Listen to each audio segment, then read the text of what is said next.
গত সময় আমরা বলেছিলাম এই 5টি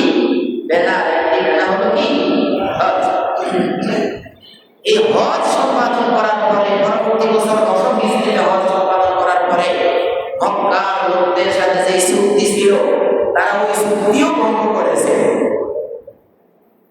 তারা প্রথম আবু বকর রাদিয়াল্লাহু যখন হজ করতে আসলো তখনও তারা ডিস্টার্ব করেছে, প্রচুর বিভিন্ন স্পটে ডিস্টার্ব করেছে। পরবর্তীতে 10 হিজরিতে যখন রাসূল সাল্লাল্লাহু আলাইহি ওয়াসাল্লাম হজ করতে আসলেন তখনও তারা ডিস্টার্ব করেছে। মক্কা বিজয়ের 8 হিজরিতে যখন মক্কা বিজয় হয় তখনও তারা সাইডে ডিস্টার্ব করেছে, তাদের চুক্তি তারা মানে নাই। এই জন্য আল্লাহ তাআলা বলেন যে হুজুর আপনি ঘোষণা করে দেন। কি ঘোষণা? যে তাদের সাথে যে চুক্তি ছিল তারা সব ভঙ্গ করেছে। যেগুলো বর্তমানে ইহুদি এবং ইহুদি বাচ্চারা দেখেন না, যেই দিন থেকে চুক্তি শুরু সেই দিনেই 245 জনের উপরে মানুষকে হত্যা করেছে, শহীদ করে দিয়েছে। ইয়ামানের সেই দিন থেকে চুক্তি, যে শান্তি চুক্তি, সেই দিন থেকে আমার আক্রমণ শুরু। এই মক্কা বিজয় যেদিন হয় 8 হিজরি তখনও তারা কয়েকটা স্পোর্টে তারা প্রতিরোধ করেছে, মুসলমানদেরকে আসতে দিবে না। এইভাবে নিয়ে তারা যে হুদাইবিয়া সন্ধির যে চুক্তি সেই চুক্তি তারা ভঙ্গ করেছে। এই জন্য আল্লাহ বলেন, রাসূলকে বলে দেন যে এই রাসূল আপনি বলেন। আর রাসূল আলী রাদিয়াল্লাহু বলেছিল, যে তুমি বলে দাও, আযান দিয়ে দাও যে আজ থেকে কি আপনাদের চুক্তি ভঙ্গ। আর এই আয়াত তখন নাযিল হয়েছে। আর আলী রাদিয়াল্লাহু বলছে যে তুমি বড় করে আয়াত শুনিয়ে দাও সবাইকে। সেটা কি? আউযু বিল্লাহি মিনাশ শাইতানির রাজীম, বিসমিল্লাহির রাহমানির রাহিম। ওয়া আযানুম মিনাল্লাহি ওয়া রাসূলিহি ইলান নাস ইয়াওমাল হাজ্জিল আকবার আন্নাল্লাহা বারিয়্যুম মিনাল মুশরিকিনা ওয়া রাসূলুহু। আল্লাহ তাআলা বলেন, হে রাসূল আপনি আযান দিয়ে দেন, বড় করে উচ্চ আওয়াজে সবাইকে শুনিয়ে দেন। মিনাল্লাহি ওয়া রাসূলিহি, আল্লাহ এবং তার রাসূলের পক্ষ থেকে, ইলান নাস, সকল মানুষের দিকে, সকল মানুষের নিকটে আপনি এই খবরটা পৌঁছে দেন, বড় আওয়াজ করে দেন। ইয়াউমাল হাজ্জিল আকবার, বড় হজের দিন, এই আওয়াজ করুন, আন্নাল্লাহা, নিঃসন্দেহে আল্লাহ তাআলা, বারিয়্যুম, মুক্ত, মিনাল মুশরিকিনা, মুশরিকদের থেকে, ওয়া রাসূলুহু, এবং তার রাসূল মুক্ত। আল্লাহ এবং তার রাসূল মুশরিকদের থেকে মুক্ত। এই খবরটা আপনি মক্কা গলিতে গলিতে আপনি প্রচার করে দেন। মানে তারা যে চুক্তিগুলো করেছে তারা আগে ভঙ্গ করেছে, আর রাসূলকে ঘোষণা করে দিয়েছে, বলেছেন যে আজ থেকে বলে দেন যে আজ থেকে আগে কোনো চুক্তি, কোনো কার্যকরী হবে না। চুক্তি তোমরা প্রথমে ভঙ্গ করেছ, আমরা চুক্তি আল্লাহ এবং তার রাসূলের পক্ষ থেকে বাতিল করে দিয়েছি। তখন তাদের মধ্যে যারা প্রতিরোধ করেছিল, তাদের মধ্যে যারা মুনাফিকি করেছিল, তাদেরকে বলা হয়েছে আল্লাহ তাআলার পক্ষ থেকে, যদি তোমরা উপর দিয়ে মুসলমানদের সাথে ইসলামের ভিতরে দাও, তোমরা মক্কার কাফেরদের সাথে তোমরা মুসলমানদের প্রতিরোধ করেছো, মুসলমানদের খবর পৌঁছিয়ে দিয়েছো যে মুসলমান আসতেছে, বড় এই করো সেই করো। এইভাবে আল্লাহ তাআলা তাদেরকে অপশন দিয়েছেন, যদি তোমরা তাওবা করো, ফিরে আসো, ফাহুয়া খায়রুল লাকুম, তাহলে আল্লাহ তাআলা তোমাদের কাছে, তোমাদের জন্য, এটা তোমাদের জন্য কল্যাণ হবে। আল্লাহ তাআলা তোমাদের জন্য কল্যাণ হিসেবে এটাকে তাওবার কারণে তোমাদেরকে কি পাপ মোচন করবেন, তোমাদের কল্যাণ করবেন। তারপর আল্লাহ তাআলা বলেন, ওয়া ইন তাওয়াল্লাইতুম, উপর দিয়ে তোমরা মুসলমান, কিন্তু ভিতর দিয়ে তোমরা ইহুদির কাছে সকল খবর পৌঁছে দাও। এই জন্য আল্লাহ বলেন, ওয়া ইন তাওয়াল্লাইতুম, যদি তোমরা ফিরে যাও, মুসলমানের থেকে ফিরে যাও, অথবা মুনাফিকের মধ্যে থেকে যাও, ফালামু, তবে জেনে রাখো, আন্নাকুম গায়রা মুজিজিল্লাহ, আন্নাকুম, নিঃসন্দেহে তোমরা গায়রা মুজিজিল্লাহ, আল্লাহ তাআলা কখনো ভয় দিতে পারবে না। আল্লাহ তাআলার সাথে তোমরা প্রতিবন্ধকতা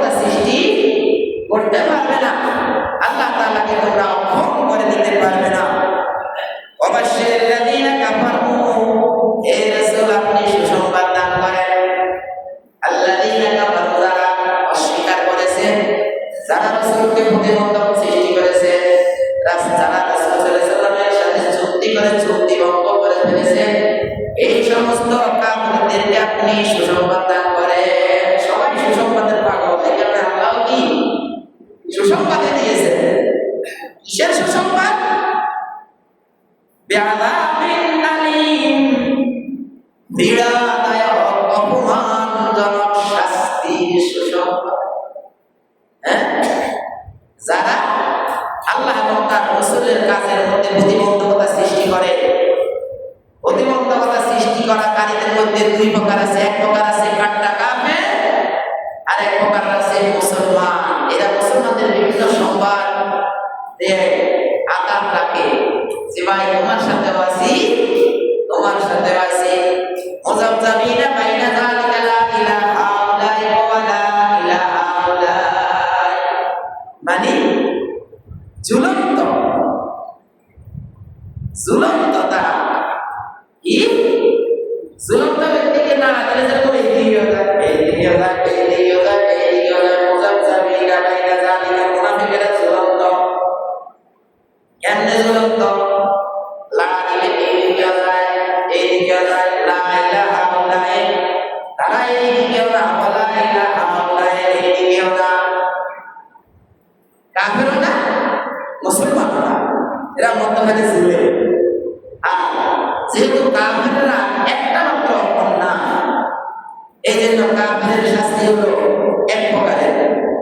আর মুনাফিকেরা হলো মুসলমান দাবি করেছে, আবার কুফরি করেছে। দুইটা ভুল। মুসলমান দাবি করাও তার ভুল, কাফেরদের সাথে আঘাত করা এটাও তার কি ভুল। ভাইরা আমার, এই জন্য দেখা যায় হুজুরদের সাথে আসলে বলে, হুজুর কি বলেন, আমি তো আপনার সাথে এসে আপনাদের সাথে এসে। আবার যখন যারা এই শহরে অন্যায় করে তাদের সাথে বলে, কি বলে যে আমরা তোমাদের সাথে আসি। আসলে হ্যাঁ, ওয়াইদা লাকাল্লাযীনা আমানু ক্বালু আমান্না, যখন তারা ইমানদারদের সাথে দেখা হয় তখন বলে আমান্না, তাই ইমান করিলাম। ওয়াইদা খালাউ ইলা শায়াতিনহিম, যখন শয়তানের চক্র, একটা শয়তানের কথা বলা হয় না, একটা শয়তান হলো শয়তান, আর চক্র শব্দ বলা হয়েছে শায়াতিন, উপসনা হয়েছে। এই জন্য আল্লাহ তাআলা বলেন তাদের কোমর পান করে দিয়ে আল্লাহ তাআলা বলেন ওয়াইদা লাকাল্লাযীনা আমানু ক্বালু আমান্না, যখন তারা মুমিনদের সাথে মুসলমানদের সাথে দেখা হয় তখন তারা বলে আমরা আমান্না, ঈমান আনয়ন করি, তোমরা টেনশন লিও না, হ্যাঁ তোমাদের সাথে আছি। ওয়াইদা খালাউ ইলা শায়াতিনহিম, যখন শয়তানের চক্রের সাথে দেখা হয় তখন বলে ইন্না মাআকুম, আমরা তোমাদের সাথে আছি, ইন্নামা নাহনু মুস্তাহজিউন। ওদের সাথে যাই তো আমরা একটু ঠাট্টা করলাম, একটু ঠাট্টা করলাম। এই প্রকৃতির লোক বিশ্বনবীর সময় ছিল। এই জন্য আল্লাহ তাআলা বলেন, হে রাসূল আপনি এদেরকে বলে দেন, ভাই যদি তোমরা প্রকৃতভাবে কি সত্য যদি তওবা করো, বাবা খায়রুল লাকুম, তাহলে তোমাদের জন্য এটা হবে অতি উত্তম। ওয়াই তাওয়াল্লাইতুম, যদি তোমরা মুখ ফিরিয়ে নাও, ফা'লামু জেনে রাখো আন্নাকুম গায়রা মুজিজিল্লাহ, তোমরা আল্লাহ তাআলার পথ সাধন করতে পারবে না, আল্লাহ তাআলাকে অক্ষম করতে পারবে না, আল্লাহ তাআলার কাছে তোমরা প্রতিরোধ করতে পারবে না। ওয়াবাশশিরিল্লাযীনা কাফারু, যারা এইভাবে কুফরি করে, সরাসরি কুফরি করে, হ্যাঁ আগে বলছে যারা দুদিন মানা তাদের ব্যাপারে, এখন আসি বললো যে ওরা আমার মনকে ব্যবহার করে আল্লাহ বলল ওয়াবাশশিরিল্লাযীনা কাফারু বিআযাবিন আলীম। আযাবে আলীম হলো একটা অপমানজনক পীড়াদায়ক শাস্তি। এর একটা প্রকার হলো আমরা এখন মনে করি কি আমাদের কোনো অন্যায় যদি হয়ে যায় তাহলে এই সমাজের বহু মানুষ দেখবে, এই জন্য সেই অন্যায়টা স্বীকার করে না, হ্যাঁ, আর এই অন্যায়ের ভাব নিয়ে সে মৃত্যুবরণ করে।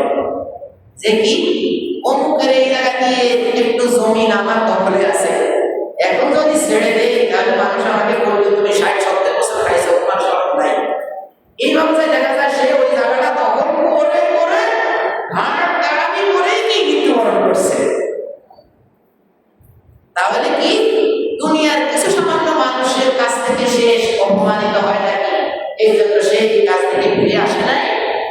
আহ্বান করে নাই, অমুকের সম্পদ ফেরত দেয় নাই।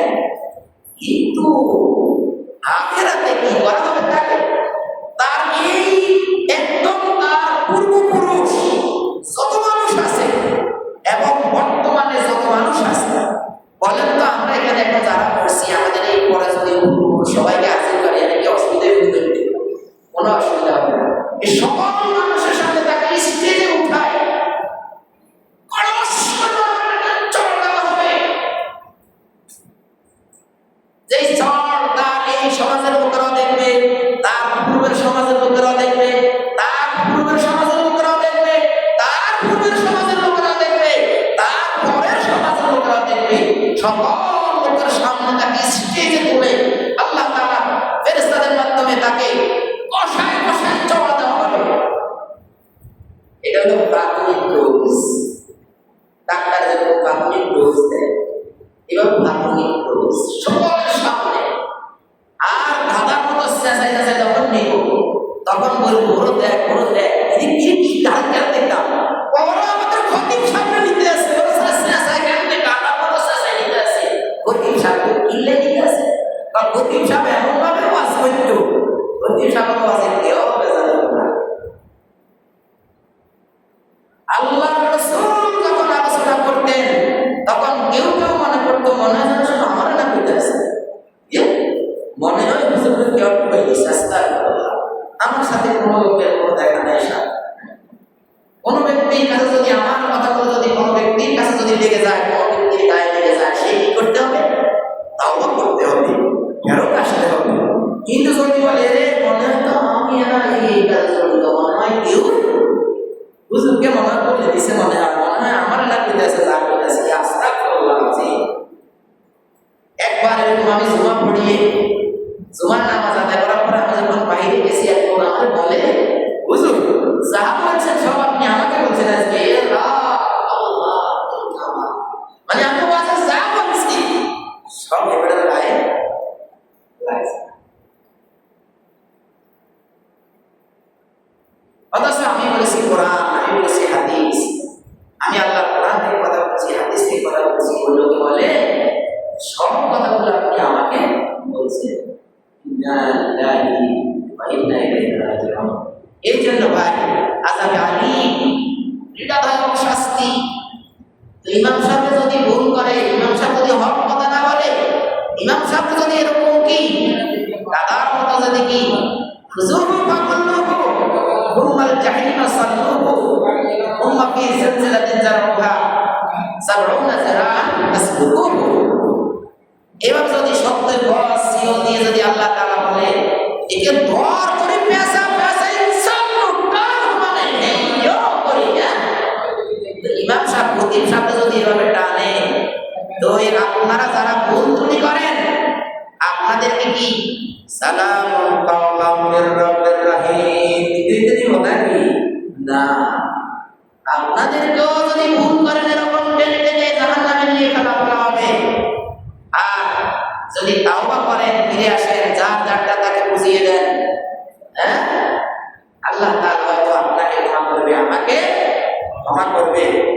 ভাইরা আমার, এইভাবে আল্লাহ তাআলা বলেন ওয়াবাশিরিল্লাযীনা কাফারু, যারা আল্লাহর কোরআনের বিভিন্ন আইন কানুনকে যারা শরীয়তের আইন বাস্তবায়ন হতে দেয় না, সেই রাসূলের আমল থেকে আজ পর্যন্ত যত কুফর, যত অস্বীকারী অস্বীকার করেছে, আল্লাহ তাআলা বলেন সকল অস্বীকারীকে হে রাসূল আপনি সুসংবাদ দান করেন বিআযাবিন আলীম, অপমানদায়ক পীড়াদায়ক শাস্তির। এইভাবে রাসূল আকরাম সাল্লাল্লাহু আলাইহি ওয়াসাল্লাম বলেছেন, কি বলেছেন? মানলাম ইয়ামনাহু মিনাল হজ্জে হাজাতুন যাহিরাতুন আও সুলতানুন জাহিরাতুন আও মারাদুন হাবিসুন। রাসূল কি বলেছেন? মানলাম ইয়ামনাহু মিনাল হজ্জে, সেই ব্যক্তিকে হজ থেকে বাধা দিয়ে রাখতে পারে নাই, মিনাল হজ্জে হজ থেকে বাধা দেয় নাই। কি বাধা? কিসের বাধা? হাজাত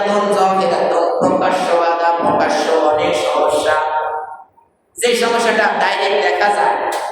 টাকার মালিক হয়েছে ঠিক আছে, কিন্তু এমন এক রোগে ধরছে তারে, সে যে মক্কায় যাইবে, মক্কা থেকে ঘুরে আসবে, এরকম কোন নিশ্চয়তা সে দিতে পারে না। একটা হাজাতুন জাহিরাতুন, একটা প্রকাশ্য একটা সমস্যা দেখা দিয়েছে তার।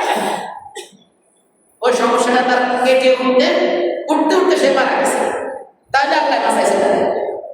আর যদি দেখা যায় এরকম কোন হাজাতুন জাহিরাতুন, সবাই দেখতেছে একটা বড় মুসিবত তার মক্কায় যাইবে আসবে, এরকম কোনো পরিবেশ নাই, তারপর বলা হয়েছে এরকম একটা বিপদ দেখা দিয়েছে, বিপদ গেল, এমন কোন রোগ দেখা দিয়েছে যে রোগের কারণে সে হজ করতে যাইতে পারে নাই। টাকার মালিক হয়েছে ঠিক আছে, কিন্তু রোগে দেখা দিয়েছে সে রোগের কারণে সে যাইতে পারে নাই, তাহলে ঠিক আছে। আর যদি রোগও দেখা দেয় নাই, কোন বাধাও তার নাই, হ্যাঁ, আও সুলতান জায়রন, অথবা বর্তমানে যেরকম এই মোটামুটি বাধা, তারপরেও তো হজের লোক যাচ্ছে না, হজের লোক যাইতেছে, অথবা এমন কোন অন্যায় অবিচারকারী রাজা যদি সেই দেশে, অথবা সেই দেশের বিমান যে দেশ দিয়ে উড়ে যাবে, কারণবশত যে হয়তো নিজের দেশে কি সুলতান জায়ের একটা আপনার প্রতিবন্ধকারী কি বাদশাহ, জালেম বাদশাহ, জুলুমকারী বাদশাহ, যদি তার যেই দেশে, সে যেই দেশ থেকে হজে যাবে সেই দেশে যদি জুলুমকারী কোনো বাদশাহ না থাকে, যে ওই বাদশাহ হজে যাইতে বন্ধ করে দিয়েছে, অথবা হজের বিমান যেখান দিয়ে যাবে সেখান দিয়ে যাইতে গুলি করে বিমান ভূপাতিত হইতে পারে, এরকম সমস্যা হতে পারে। এইভাবে কোনো প্রতিবন্ধকতায় সে যদি পড়ে, কোনো প্রকাশ্য বাধা যদি পড়ে, অথবা কোনো রোগের কারণে সে আক্রান্ত হয়ে গেছে, যেতে পারে নাই, তাহলে হলো। আর যদি এই তিনটা কারণে যদি তার কোনো প্রতিবন্ধকতা না থাকে, রাসূল বললেন পামাতা, ওই লোকটা যদি এই কোনো প্রতিবন্ধকতা না থাকে, রোজা হজ করা ফরজ, হজ নিয়ে সে যদি পামাতা মৃত্যুবরণ করে, ওয়ালাম ইয়াহরুজ্জা, এবং সে হজ করলো না, ভালিয়ামুন, রাসূল বললেন সে যদি মৃত্যুবরণ করে, মৃত্যুটা তার হবে, সেই মৃত্যু হয়ে গেল ইনশা ইয়াহুদিয়ান আও ইনশা নাসারানিয়ান। রাসূল বললেন সে এই মৃত্যুটা তার মৃত্যু হয়েছে ভালো কথা, যদি সে ইহুদি হয়ে মারা যায়, অথবা যদি সে নাসারা হয়ে মারা যায়, তাতে আমার কিছু যায় আসে না। রাসূল বললেন আমি তার ব্যাপারে কোনো কিছু লাইন নিতে জানি না, আমি তার ব্যাপারে কোনো সুপারিশও করব না। সে হয়ে ইহুদি হয়ে মারা যাক, না হয় নাসারা হয়ে খ্রিস্টান হয়ে মারা যাক, তাতে আমি জানি না। এইভাবে ধমক দিয়েছে রাসূল সাল্লাল্লাহু আলাইহি ওয়াসাল্লাম, যা উপরে হজ ফরজ, অথচ সে হজ করলো না, বালাম ইয়াহুজ্জা, সে হজ করলো না। নামাজ রোজা যেমন ফরজ, হজও তেমন ফরজ। নামাজও পড়ে, রোজা সাওম পালন করে, আবার হজও করে এসেছে, কিন্তু লক্ষ লক্ষ টাকা, কোটি কোটি টাকার মালিক, কিন্তু সে যাকাত দেয় না, যাকাত মনে মনে দেয় না। যাকাত দেয় কিভাবে? 100 টাকা কাপড় কিনে দেয়, বাস দেখাইল কাপ যাকাত দিয়েছে। যদি সে যাকাত একদম বরাবর না দেয়, তাহলে তার ওই বলেছিলাম আমরা কি কালেমা লা ইলাহা ইল্লাল্লাহ মিফতাহুল জান্নাহ, লা ইলাহা ইল্লাল্লাহ পর্যন্ত জান্নাতের চাবি পেয়েছেন, কিন্তু অর্থ সম্পদওয়ালা ব্যক্তি, যে ব্যক্তির হজ সহ যাকাত সহ অর্থ সম্পদ রয়েছে, তার চাবির মধ্যে 4টা দাঁত আছে। যদি সে যাকাত ভালোভাবে না দেয়, তাহলে একটা দাঁত চাবিতে হবে না, আর 3টা দাঁত দিয়ে জান্নাতের চাবি খোলা হবে না। জান্নাতের চাবি কি? তালা, জান্নাতের তালা খোলা হবে না।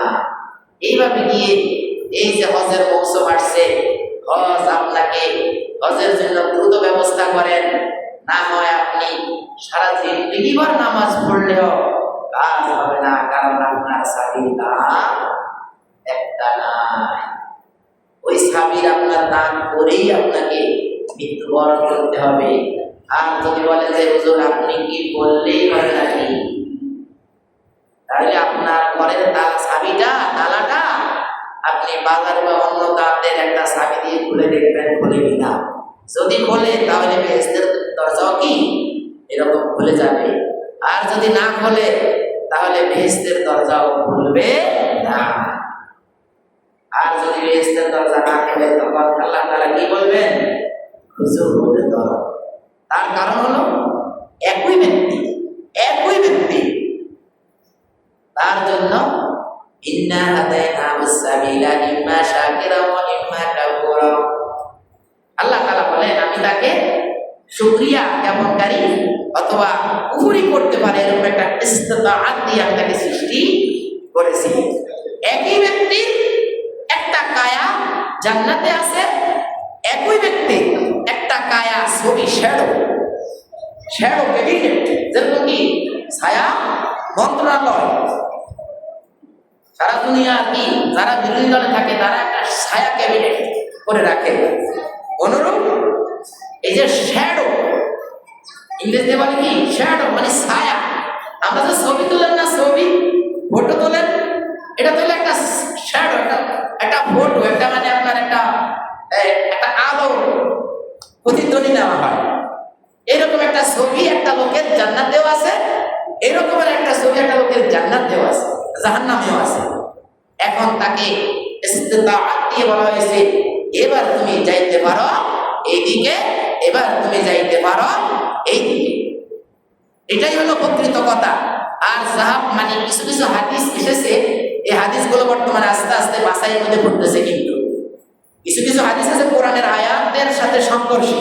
ওই হাদিসগুলো জীবনে কোনোদিন আমরা মানবো না ইনশাআল্লাহ। আমরা আগে কোরআন মানবো, কারণ কোরআনের মধ্যে কোনো ভুল নাই। যে হাদিসগুলো কোরআনের আয়াতের সাথে সাংঘর্ষিক সেই হাদিসগুলো মানি না, বাস খালাস। আমরা আগে কোরআন মানবো, কারণ বহুদিন পরে 250 থেকে 300 বছর পরে হাদিসের লেখা হয়েছে। এই জন্য কিছু কিছু হাদিস আছে একটু সমস্যা, সহি হাদিসগুলো আমরা মানবো, কোনো সমস্যা নেই। এইভাবে গিয়ে আল্লাহ তাআলা বলেছেন ইন্না হাদাইনাহুস সাবিলা, আমি তোমাকে পথ দেখিয়ে দিয়েছি, ইচ্ছা হলে তুমি কি শাকিরা ওয়া ইম্মা কাফুরা, তুমি শুকরিয়া জ্ঞাপনকারীও হতে পারো, তুমি কুফরিকারীও হতে পারো। যেই দিকে তুমি যাবে আমি তোমার কাছের জন্য সেই দিকে পথকে প্রশস্ত করে দেব, আমার কিছু যায় আসে না। আল্লাহ তাআলা বলে আমার কিছু যায় আসে না, সব সমস্যা তোমার জন্য। আল্লাহ তাআলা আমাদেরকে এই হজের মৌসুমে যারা অর্থ সম্পদশালী তাদেরকে হজ করার তৌফিক দান করো, হজের নিয়ত করার তৌফিক দান করো। আর আমরা যারা এখন হজ করার তৌফিক আমাদের নাই, আল্লাহ তাআলা আমাদেরকে তার পবিত্র ঘর, তার প্রিয় রাসূল সাল্লাল্লাহু আলাইহি ওয়াসাল্লামের রওজা মুবারক দেখার সুযোগ দান করুন। আমরা বলি আমিন। ওয়া আখিরু দাওয়ানা আলহামদুলিল্লাহি রাব্বিল আলামিন। আসসালামু আলাইকুম ওয়া রাহমাতুল্লাহি ওয়া বারাকাতুহু।